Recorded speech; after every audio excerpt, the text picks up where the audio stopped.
자, 시장 움직임과 함께 시장 이슈들 조금 더 자세히 살펴보도록 하죠. 아데나 투자자문의 신승영 대표와 함께합니다. 안녕하세요. 네, 안녕하십니까. 네, 자 오늘 시장 움직임 좀 살펴보고요. 이어서 시장 이슈들 좀 이야기해보죠. 지금 현재 시장 전체적으로 생각을 해보면 이렇다 할 재미없는 말 그대로 이벤트가 부재한 그런 상황들 지속되고 있다 말씀을 드릴 수 있을 것 같습니다.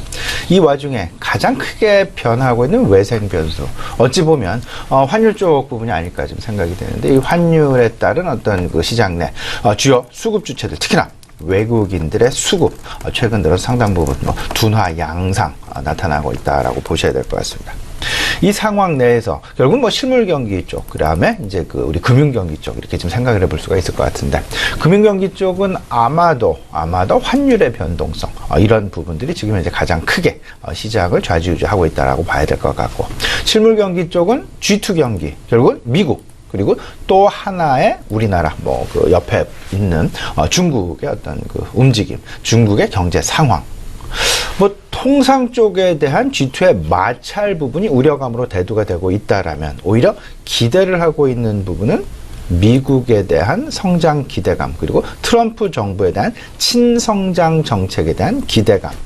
반면에 중국 쪽 같은 경우는 얼마 전에 이제 양회가 마무리가 됐죠.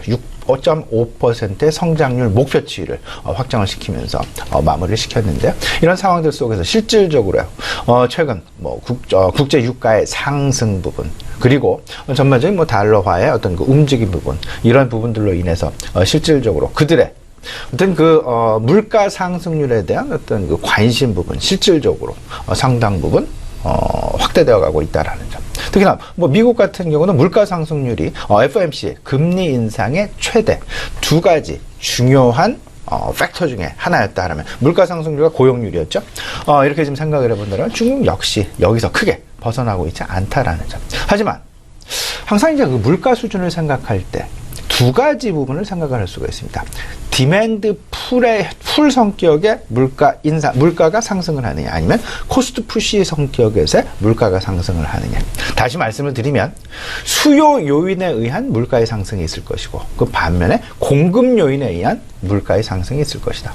근데 다소간 최근 들어서 중국 경기, 사실상 글로벌 시장과의 디커플링 현상, 신흥국 증시와 선진국 증시 간의 디커플링 현상의 가장 중요한 핵심이 되고 있는 중국의 상황, 조금 물가 상승 자체가 다소간 조금 좀 불안한 양상들이 나타날 가능성도 지금 제기되고 있다는 부분을 우리가 좀 눈여겨봐야 될 것 같은데요. 이 부분 결국은 디커플링 현상의 완화가 과연 빠른 시간 내에 나타날 수 있을 것이냐, 아니면 지금 현재와 같이 지속될 것이냐의 여부를 놓고 중요 잣대로 제시가 될 그런 가능성이 높기 때문에 말씀을 드린다라고 생각하시면 될 것 같습니다. 중요한 건 소비자 물가 상승률과 그리고 생산자 물가 상승률, 이 두 가지의 갭이 지금 현재 너무나 많이 벌어져 있다라는 부분이 되겠죠.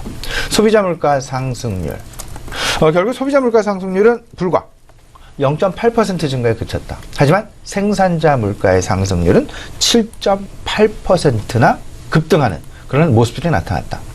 생산자 물가는 상승을 8% 가까이 상승을 했는데 소비자 물가는 1%도 안 되는 상승을 보였다. 그러면 이 가격 갭 언젠가는 분명히 폭발을 하게 되는, 내지는 확산이 되어버리는 그런 모습들이 분명히 나타나게 될 텐데, 이 부분 급격하게 나타나게 된다라면 당장 생산자 물가 쪽은 그나마 버퍼가 좀 있었다라면, 소비자 물가 쪽은 그 버퍼가 없다라고 생각을 하셔야 될 것 같습니다. 그렇다면 급작스러운 어떤 소비자 물가의 급등 부분, 과연 시장이 이 부분을 어떻게 받아들일 것이냐, 이를 놓고 사실상 시장 내 우려감이 서서히 조금씩 제기가 되고 있다라는 부분. 앞서서 디맨드 풀이냐, 말 그대로 수요가 물가를 상승을 시키느냐, 아니면 공급 요인에 의해서 코스트 푸시 요인에 의해서 물가가 상승을 하느냐. 이제 지금 현재는 코스트 푸시 현상이 상당 부분 작용을 할 가능성이 있지 않겠느냐라는 점.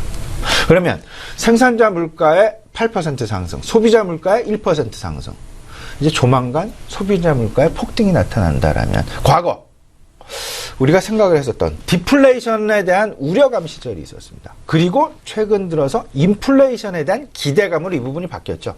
그 와중에 다소간 노이즈 부분이 생긴 부분이 있습니다. 인플레이션이 지나치게 확대가 되어서 혹시나 하이퍼 인플레이션으로 시장 내 그런 결과물이 나타나게 된다면 시장이나 우리의 경제 상황은 어떻게 변하게 될 것이냐. 이 부분에 우려가 되기 때문에 실질적으로 FOMC에서 금리 인상을 한 부분에 대해서 오히려 시장은 긍정적으로 판단을 해서 시장의 상승은 계속해서 유지가 되어 왔었다라는 점.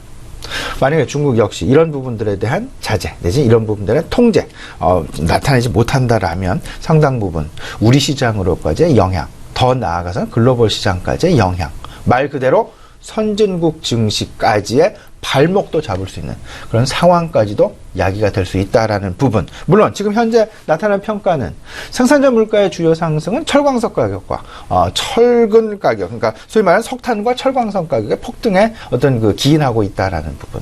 여기에서 우리 시장 내에서도 여기서 뭐 포스코 최근 들어서 상당 부분 수익률의 상승 나타나고 있는 부분이 이를 반증하고 있다. 이게 주요 배경이다라고 생각을 하시면 될 것 같고요.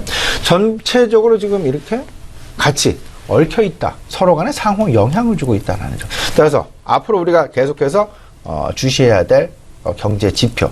미국의 지표도 분명히 상당 부분 중요하겠습니다. 저는 오히려 미국의 지표 쪽보다는 미국은 정책과 관련됩니다. 특히나 지금 세제 개편과 관련된 노이즈들 내지는 우려감 부분들이 많이 확산되고 있다라는 점. 미국은 오히려 당분간 그 부분에 대한 관심을 가지시면 좋을 것 같고요. 오히려 중국 물가 상승률에 앞으로 관심을 상당 부분 가져야 될 것이다. 오히려 양회가 마무리된 이후에는 그들의 성장률에 관심을 가졌지만 6.5%로 이미 확정이 됐습니다. 그러면 이제는 물가 상승률에 관심을 가져야만 하는 그런 상황이 도래했다라는 부분.